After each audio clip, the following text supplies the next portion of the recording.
स्वागत है आपका हमारे चैनल में। मैं रानी गुप्ता आपके साथ। बड़ी खबर सामने आ रही है। आपको बता दें कि एक तरफ लगातार विधानसभा चुनावों के रुझान सामने आ रहे हैं। अगर बात हम हिमाचल प्रदेश की करें या फिर गुजरात में करें तो इस वक्त बीजेपी जो है वो आगे चलती हुई दिखाई दे रही है। अगर हम बात हिमाचल प्रदेश की करें तो हिमाचल प्रदेश में हालांकि कांग्रेस बीजेपी को जोरदार टक्कर देते हुए नजर आ रही है और जो फासला है सीटों का वो करीब करीब 4 से 6 सीटों का फासला साफ तौर पर नजर आ रहा है। लेकिन अगर हम गुजरात की बात करें तो गुजरात में भी 27 सालों के बाद एक बार फिर से जैसे एग्जिट पोल में दावा किया था कि सरकार बीजेपी की बनेगी और अगर ये होता है तो एक नया रिकॉर्ड सेट होगा। तो इसको देखते हुए जो शुरुआती रुझान आ रहे हैं इससे साफ तौर पर देखने को मिल सकता है कि कैसे गुजरात में बीजेपी की आंधी लगातार चल रही है और इस आंधी में कांग्रेस हो या फिर आम आदमी पार्टी हो सभी जो है वो पीछे दिखाई दे रहे हैं। अगर हम शुरुआती रुझानों की बात करते हैं तो बीजेपी जहां 148 सीटों पर आगे चल रही है तो वहीं पर कांग्रेस पार्टी की बात की जाए तो ये 20 सीटों पर चल रही है। तो इसी के साथ ही अगर आम आदमी पार्टी की बात की जाए तो वो 10 सीटों पर ही अभी तक उन्होंने बढ़त बनाई है।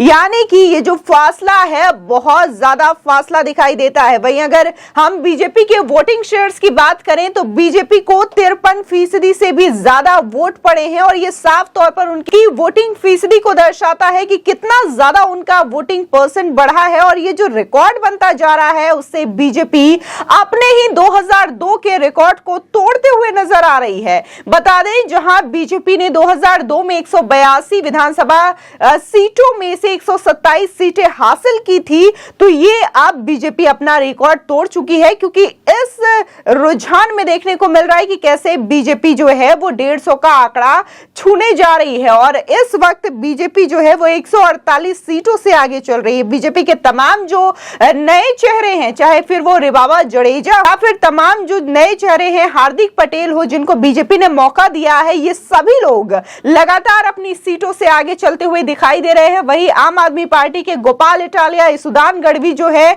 जो कि मेन फेस है। अगर इसुदान गढ़वी की बात करें तो वो गुजरात के सीएम फेस अनाउंस किए गए थे आम आदमी पार्टी के द्वारा, वो इस वक्त पीछे चल रहे हैं। इसी के साथ ही गोपाल इटालिया जो कि आम आदमी पार्टी के गुजरात प्रदेश अध्यक्ष हैं वो भी लगातार अपनी सीट से पीछे चल रहे हैं। बात हम बीजेपी के रिकॉर्ड्स की करें तो हालांकि ये अपने आप में बड़ा रिकॉर्ड है कि कैसे बीजेपी ने लगातार गुजरात में 27 सालों तक शासन किया है और एग्जिट पोल ये दावा कर रहे थे कि इस बार भी बीजेपी की सरकार गुजरात में बनेगी। और जो शुरुआती रुझान आना शुरू हो चुका है इसमें साफ तौर से दिख रहा है कि कैसे गुजरात में बीजेपी की आंधी चल रही है। गुजरात 148 सीटों से लगातार आगे चल रही है और यह आंकड़ा इतना ज्यादा हो जा रहा है कि ये सीधे तौर पर बीजेपी और आम आदमी पार्टी के लिए काफी ज्यादा मुश्किल हो रहा है। हालांकि अगर वहां पर सरकार बनानी है, गुजरात के सत्ता में काबिज होना है तो इसके लिए 90 सीटों का बहुमत ही काफी होगा, लेकिन बीजेपी इससे कहीं ज्यादा आगे निकल चुकी है।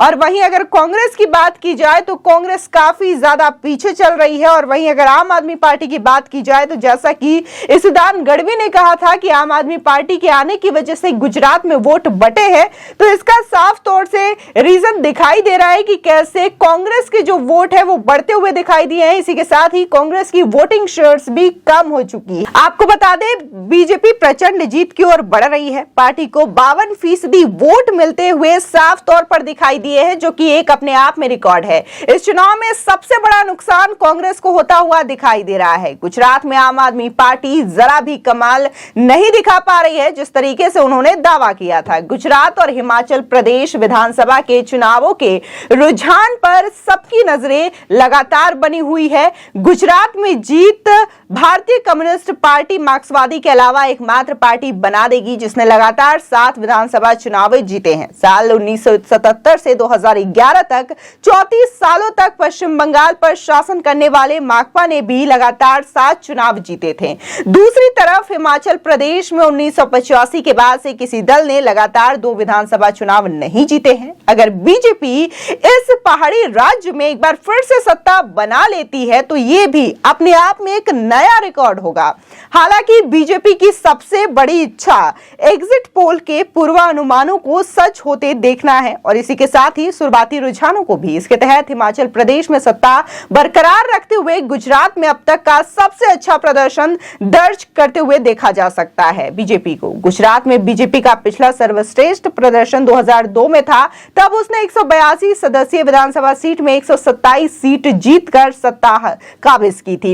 इस बार भी देखने को मिल रहा है कि कैसे 117, हालांकि 117 से लेकर के 151 की बात एग्जिट पोल पर की गई थी और ये जो आंकड़े हैं वो करीब करीब बीजेपी छूते हुए भी दिखाई दे रही है। अगर ऐसा होता है तो बीजेपी अपना ही रिकॉर्ड 2002 का तोड़ देगी। वहीं सोने पे सुहागा तब होगा जब पार्टी के सीट की संख्या एग्जिट पोल की भविष्यवाणी की ऊपरी सीमा को छू ले, यानी अगर वो 149 सीट से आगे के सीट दर्ज कराती है तो ये बीजेपी के लिए बहुत बड़ी बात होगी। हालांकि 1985 में माधव सिंह सोलंकी ने वहां से जीत हासिल की थी और इसको देख करके यही कहा जा सकता है कि अपने आप में बीजेपी के लिए नया रिकॉर्ड होगा। और अगर जिस तरीके से दावा किया जा रहा है हिमाचल प्रदेश को भी लेकर के बीजेपी के द्वारा कि इस बार राज नहीं बल्कि रिवाज बदलेगा, यानी कि हिमाचल की अगर बात की जाए तो वहां पर हर 5 साल में विधानसभा चुनाव होता है। ऐसे में देखने को मिलता है कि एक नई पार्टी आती है और उनकी